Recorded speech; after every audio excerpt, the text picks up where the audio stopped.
بسم اللہ الرحمن الرحیم۔ السلام علیکم ورحمۃ اللہ وبرکاتہ۔ آج ایک ہم نماز کا بڑا ہی اہم مسئلہ ہے، اس کے حوالے سے بات کریں گے۔ اکثر ساتھی اس مسئلے کو نہیں جانتے اور نہ جاننے کی وجہ سے ان کی نماز جو ہے وہ درست نہیں ہوتی۔ نماز ہر مسلمان مرد اور عورت پر اللہ رب العزت نے فرض کی ہے، اور قیامت والے دن سب سے پہلا جو سوال اللہ رب العزت اپنے بندوں سے کرے گا وہ اسی نماز کا سوال ہوگا۔ اب جس مسئلے پہ ہم نے بات کرنی ہے وہ ہے نماز کے اندر سجدے کی حالت میں پاؤں کی انگلیاں کتنی زمین پر لگنی چاہیے۔ اکثر ساتھی اس مسئلے کو نہیں جانتے، تو نہ جاننے کی وجہ سے ان کی نماز جو ہے وہ درست نہیں ہوتی۔ اب علماء نے لکھا ہے کہ سجدہ جو ہے یہ نماز کا ایک رکن ہے۔ اگر سجدہ درست نہیں ہوگا، رکن ادا نہیں ہوگا، اس بندے کی نماز نہیں ہوگی۔ اور علماء نے لکھا ہے کہ سجدے میں زمین کے ساتھ پاؤں کی انگلی جو ہے، ایک انگلی اس کا پیٹ لگنا، یہ سجدے کی شرط ہے۔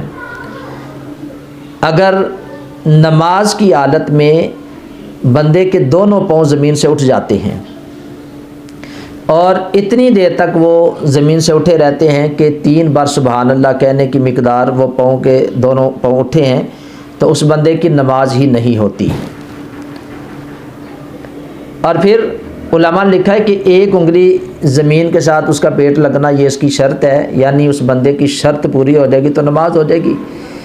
اور پھر علماء نے لکھا ہے کہ 3 انگلیاں دونوں پاؤں کیاں ان کا پیٹ زمین کے ساتھ لگنا، یہ نماز کے اندر سجدے کے اندر یہ واجب ہے۔ اور پھر علماء نے لکھا ہے کہ دونوں پاؤں کی مکمل یعنی 10 انگلیاں زمین کے ساتھ اس کا لگنا یعنی پیٹ لگنا، یہ نبی پاک صلی اللہ علیہ وسلم کی سنت مبارکہ ہے۔ تو ہمیں چاہیے کہ ہم اپنی نماز کو سنت کے مطابق ادا کریں۔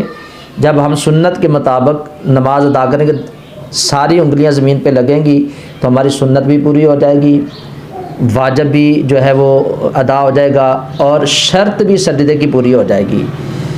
تو یہ ایک مسئلہ تھا، اکثر ساتھی اس مسئلے کو نہیں جانتے۔ کوئی نماز کی حالت میں اس طرح صرف نوک نیچے لگا دیتا ہے، تو نیچے نوک لگنے کی وجہ سے زمین کے ساتھ اس کا پیٹ اگر نہیں لگے گا، پاؤں کا صرف نوک لگے گی تو شرط پوری نہیں ہوگی۔ اگر شرط پوری نہیں ہوگی تو اس صورت میں اس بندے کی نماز بھی درست نہیں ہوگی، یعنی سجدہ نہیں ہوگا تو نماز نہیں ہوگی۔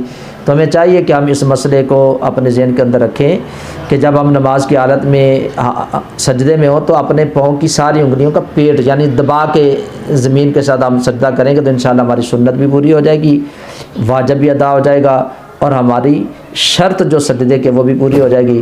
جب اس طریقے سے ہم نماز پڑھیں گے تو انشاءاللہ ہماری نماز بھی درست ہو جائے گی۔ تو یہ ایک شرعی مسئلہ تھا، میں نے آپ کے سامنے اس کو پیش کر دیا ہے۔ مجھے امید ہے کہ آپ کو اس بات کی سمجھ آ گئی ہوگی۔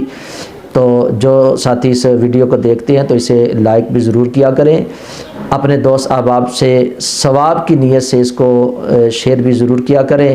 اللہ تعالیٰ کی بارگاہ میں دعا گو ہوں، اللہ تعالیٰ مجھے بھی آپ سب کو بھی ان شرعی مسائل کو سیکھنے کی، سمجھنے کی اور اس پر عمل کرنے کی توفیق عطا فرمائے۔ اللہ تعالیٰ ہم سب کا حامی و ناصر ہو۔ السلام علیکم ورحمۃ اللہ وبرکاتہ۔